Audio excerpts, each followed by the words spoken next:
Ezekiel 41. Then he brought me to the nave and measured the pilasters. On each side 6 cubits was the width of the pilasters. The width of the entrance was 10 cubits, and the side walls of the entrance were 5 cubits on either side. He measured the length of the nave 40 cubits and its width 20 cubits. Then he went into the inner room and measured the pilasters of the entrance 2 cubits, and the width of the entrance 6 cubits, and the side walls of the entrance 7 cubits. He measured the depth of the room 20 cubits, and its width 20 cubits beyond the nave. And he said to me, "This is the most holy place." Then he measured the wall of the temple 6 cubits thick, and the width of the side chambers 4 cubits all around the temple. The side chambers were in 3 stories, one over another, 30 in each story. There were offsets all around the wall of the temple to serve as supports for the side chambers, so that they should not be supported by the wall of the temple. The passageway of the side chambers widened from story to story, for the structure was supplied with a stairway all around the temple. For this reason, the structure became wider from story to story. One ascended from the bottom story to the uppermost story by way of the middle one. I saw also that the temple had a raised platform all around. The foundations of the side chambers measured a full reed of 6 long cubits. The thickness of the outer wall of the side chambers was 5 cubits, and the free space between the side chambers of the temple and the chambers of the court was a width of 20 cubits all around the temple on every side. The side chambers open onto the area left free, one door toward the north and another door toward the south, and the width of the part that was left free was 5 cubits all around. The building that was facing the temple yard on the west side was 70 cubits wide, and the wall of the building was 5 cubits thick all around, and its depth 90 cubits. Then he measured the temple 100 cubits deep, and the yard and the building with its walls 100 cubits deep. Also the width of the east front of the temple and the yard 100 cubits. Then he measured the depth of the building facing the yard at the west, together with its galleries on either side 100 cubits. The nave of the temple and the inner room and the outer vestibule were panelled, and all around all 3 had windows with recessed frames. Facing the threshold, the temple was panelled with wood all around, from the floor up to the windows. Now the windows were covered to the space above the door, even to the inner room and on the outside. And on all the walls all around in the inner room and the nave there was a pattern. It was formed of cherubim and palm trees, a palm tree between cherub and cherub. Each cherub had 2 faces, a human face turned toward the palm tree on the one side, and the face of a young lion turned toward the palm tree on the other side. They were carved on the whole temple all around, from the floor to the area above the door. Cherubim and palm trees were carved on the wall. The doorposts of the nave were square. In front of the holy place was something resembling an altar of wood, 3 cubits high, 2 cubits long, and 2 cubits wide. Its corners, its base, and its walls were of wood. He said to me, "This is the table that stands before the Lord." The nave and the holy place had each a double door. The doors had 2 leaves apiece, 2 swinging leaves for each door. On the doors of the nave were carved cherubim and palm trees, such as were carved on the walls, and there was a canopy of wood in front of the vestibule outside, and there were recessed windows and palm trees on either side on the side walls of the vestibule. Ezekiel 42. Then he led me out into the outer court toward the north, and he brought me to the chambers that were opposite the temple yard and opposite the building on the north. The length of the building that was on the north side was 100 cubits, and the width 50 cubits. Across the 20 cubits that belonged to the inner court, and facing the pavement that belonged to the outer court, the chambers rose gallery by gallery in 3 stories. In front of the chambers was a passage on the inner side, 10 cubits wide and 100 cubits deep, and its entrances were on the north. Now the upper chambers were narrower, for the galleries took more away from them than from the lower and middle chambers in the building, for they were in 3 stories, and they had no pillars like the pillars of the outer court. For this reason, the upper chambers were set back from the ground more than the lower and the middle ones. There was a wall outside parallel to the chambers toward the outer court, opposite the chambers 50 cubits long, for the chambers on the outer court were 50 cubits long, while those opposite the temple were 100 cubits long. At the foot of these chambers ran a passage that one entered from the east in order to enter them from the outer court. The width of the passage is fixed by the wall of the court.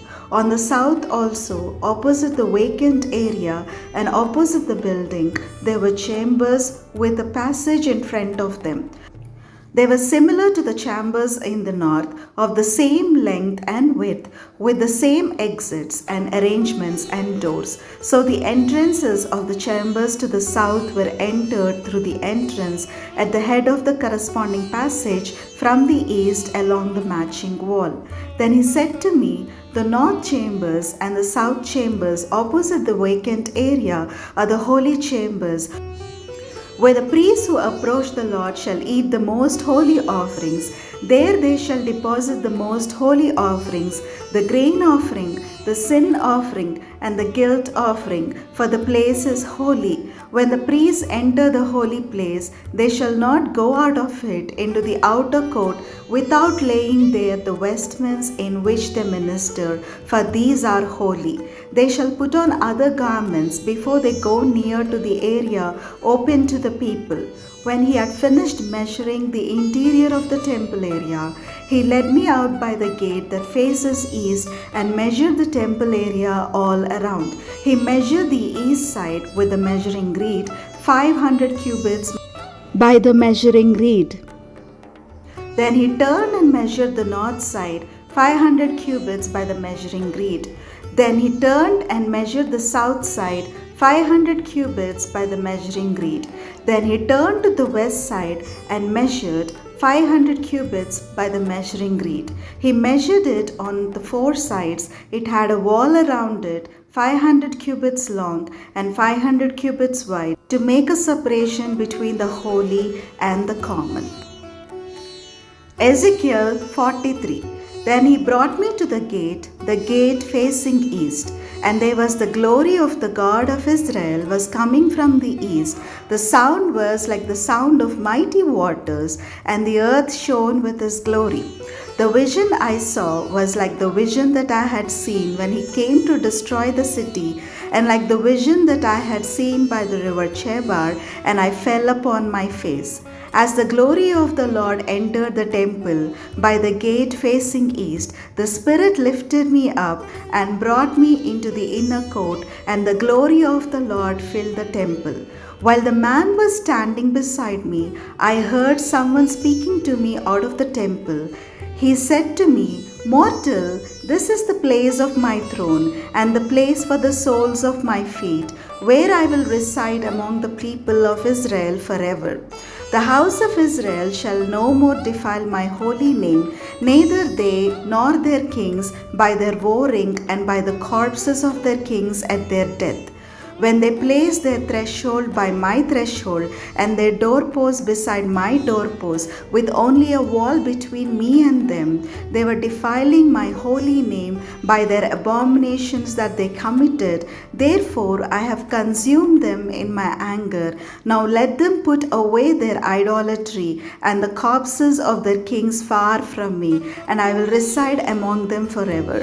As for you, mortal, describe the temple to the house of Israel, and let them measure the pattern, and let them be ashamed of their iniquities. When they are ashamed of all that they have done, make known to them the plan of the temple, its arrangement, its exits, and its entrances, and its whole form, all its ordinances, and its entire plan, and all its laws, and write it down in their sight, so that they may observe and follow the entire plan and all its ordinances. This is the law of the temple. The whole territory on the top of the mountain all around shall be most holy. This is the law of the temple. These are the dimensions of the altar by cubits, the cubit being 1 cubit and a handbreadth. Its base shall be 1 cubit high and 1 cubit wide, with a rim of 1 span around its edge. This shall be the height of the altar, from the base on the ground to the lower ledge 2 cubits, with a width of 1 cubit, and from the smaller ledge to the larger ledge 4 cubits, with a width of 1 cubit. And the altar hearth 4 cubits, and from the altar hearth projecting upward 4 horns. The altar hearth shall be square, 12 cubits long by 12 wide. The ledge also shall be square, 14 cubits long by 14 wide, with a rim around it half a cubit wide, and its surrounding base 1 cubit. Its steps shall face east. Then he said to me, Mortal, thus says the Lord God, these are the ordinances for the altar on the day when it is erected, for offering burnt offerings upon it, and for dashing blood against it. You shall give to the Levitical priests of the family of Zadok, who draw near to me to minister to me, says the Lord God, a bull for a sin offering. And you shall take some of its blood and put it on the 4 horns of the altar, and on the 4 corners of the ledge, and upon the rim all around. Thus you shall purify it and make atonement for it. You shall also take the bull of the sin offering, and it shall be burnt in the appointed place belonging to the temple outside the sacred area. On the 2nd day you shall offer a male goat without blemish for a sin offering, and the altar shall be purified as it was purified with the bull. When you have finished purifying it, you shall offer a bull without blemish and a ram from the flock without blemish. You shall present them before the Lord, and the priest shall throw salt on them and offer them up as a burnt offering to the Lord. For 7 days you shall provide daily a goat for a sin offering, also a bull and a ram from the flock without blemish shall be provided. 7 days shall they make atonement for the altar and cleanse it, and so consecrate it. When these days are over, then from the 8th day onward, the priest shall offer upon the altar your burnt offerings and your offerings of well-being, and I will accept you, says the Lord God. Ezekiel 44. Then he brought me back to the outer gate of the sanctuary, which faces east, and it was shut. The Lord said to me, This gate shall remain shut, it shall not be opened, and no one shall enter by it, for the Lord, the God of Israel, has entered by it, therefore it shall remain shut. Only the prince, because he is a prince, may sit in it to eat food before the Lord. He shall enter by way of the vestibule of the gate, and shall go out by the same way.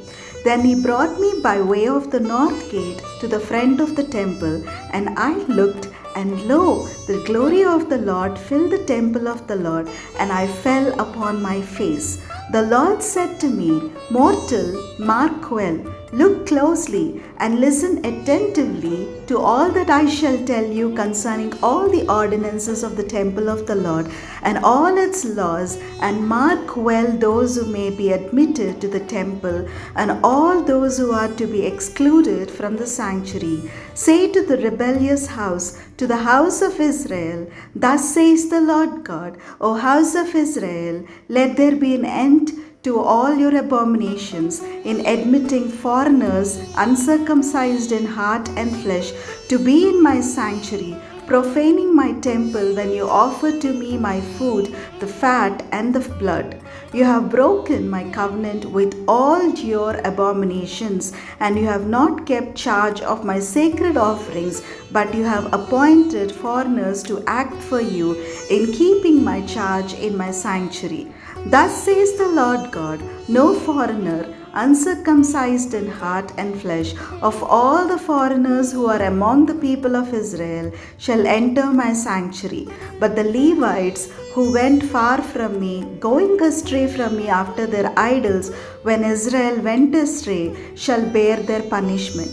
They shall be ministers in my sanctuary, having oversight at the gates of the temple, and serving in the temple. They shall slaughter the burnt offering and the sacrifice for the people, and they shall attend on them and serve them, because they ministered to them before their idols and made the house of Israel stumble into iniquity.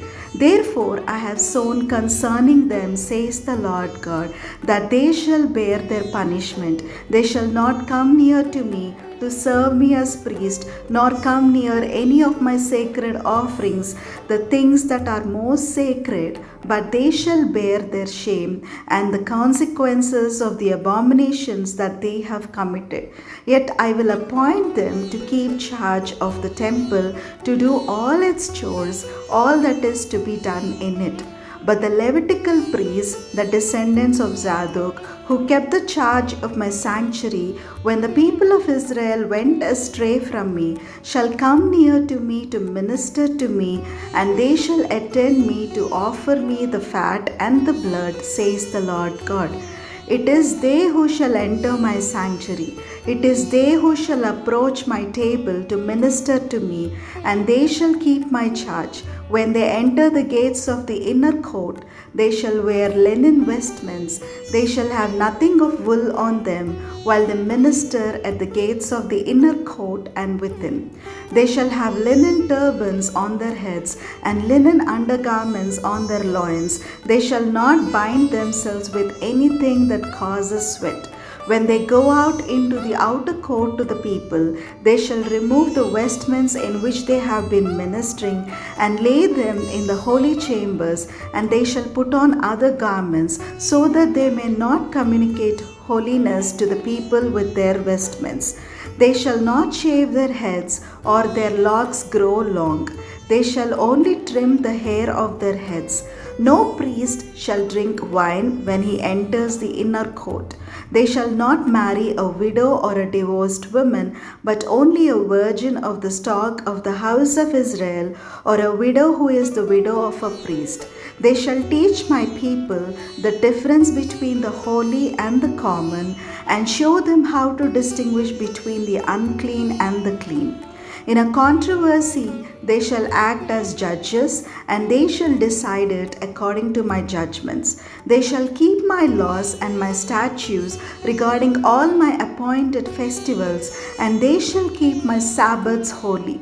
They shall not defile themselves by going near to a dead person for father or mother, however, and for son or daughter, and for brother or unmarried sister, they may defile themselves. After he has become clean, they shall count 7 days for him. On the day that he goes into the holy place, into the inner court, to minister in the holy place, he shall offer his sin offering, says the Lord God. This shall be their inheritance. I am their inheritance, and you shall give them no holding in Israel. I am their holding. They shall eat the grain offering, the sin offering, and the guilt offering, and every devoted thing in Israel shall be theirs. The first of all, the first fruits of all kinds, and every offering of all kinds from all your offerings shall belong to the priests. You shall also give to the priest the first of your dough, in order that a blessing may rest on your house. The priest shall not eat of anything, whether bird or animal, that died of itself or was torn by animals.